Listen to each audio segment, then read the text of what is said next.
Hello, स्वागत छ तपाईहरुलाई मेरो YouTube channel Munna bike garage च्यानलमा। आज हाम्रोमा आएको छ ns200 ABS FI भेरिएन्टको।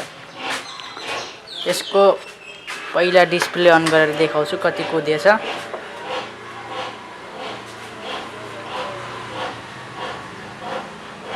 मात्र 8800। यति कुदेपछि गाडीमा प्रब्लम के आको हो म त्यो पनि तपाईलाई देखाउने छु र त्यसको सर्ट आउट कसरी गर्ने, त्यसको सल्युसन कसरी गर्ने त्यो पनि म तपाईलाई यसमा गरेर देखाउने छु।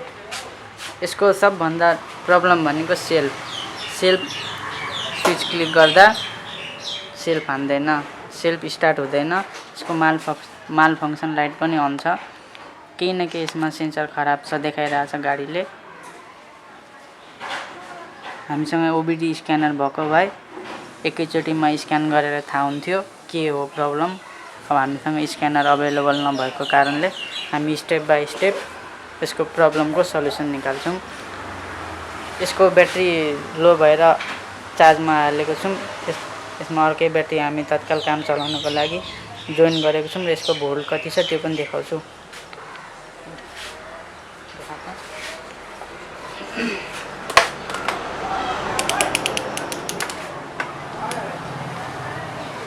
बोर्डमा राखेर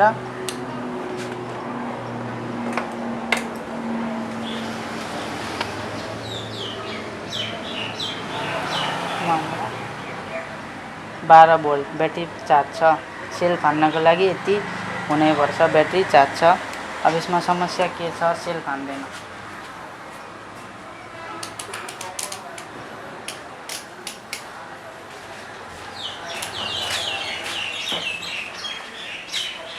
अब यसमा रिले छ। यो रिलेमा अब पहिला हामीले स्टेप बाइ स्टेप हेर्ने अनुसार यसमा रिले चेक गर्नुपर्छ।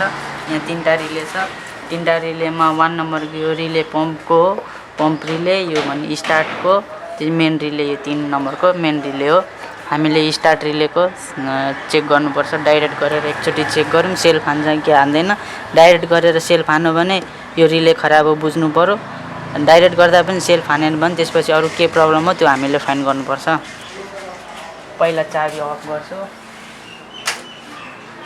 क्लिक अफ गरेछु। फर्स्ट स्टेपमा हामीले 2 नम्बरको रिले स्टार्टर रिलेलाई चेक गर्ने। यो रिले चेक गर्नुभन्दा अगाडि हामी पहिला डाइरेक्ट गरेर हेर्नुपर्छ। डाइरेक्ट गर्नको लागि यो रिलेलाई हामी निकाल्नुपर्छ। यो ओपन रिले हो। यसलाई अब हामी डाइरेक्ट गर्नको लागि यो दुईटालाई डाइरेक्ट गर्नुपर्छ।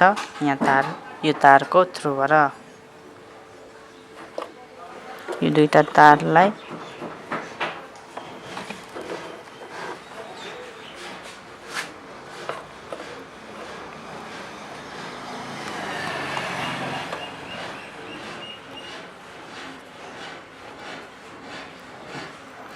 तारलाई जोइन गर्नु यसरी। ल हामी यो रिलेलाई डाइरेक्ट गर्नको लागि यो दुईटा पोइन्टलाई एउटा वायरले डाइरेक्ट गरौँ। जस्तो यो पोइन्ट भयो रिलेको, यो दुईटा पोइन्टलाई हामीले डाइरेक्ट गर्नुपर्छ यहाँ एउटा तारको थ्रुबाट। अब हामी चाबी अन गरेर सेल्फ हानेर हेर्छौं स्टार्ट हुन्छ कि हुँदैन। स्टार्ट भयो भने यो सेल्फ रिले खराब हो। स्टार्ट भएन भने यसको के छ प्रोसेस हामीले हेर्नुपर्छ। ल हामी चाबी अन गर्छौं। सेल्फ हानेर हेरौँ। सेल्फ पनि नजिकै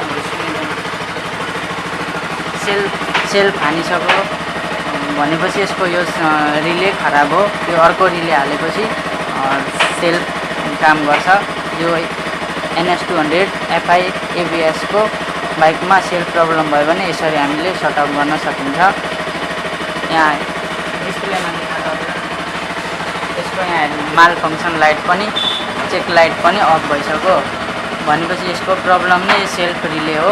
यसरी तपाईहरु ns200 को सेल्फ प्रब्लम आयो भने फर्स्ट स्टेप बाइ स्टेप यसरी चेक गरेर प्रब्लम सल्भ गर्न सक्नुहुन्छ।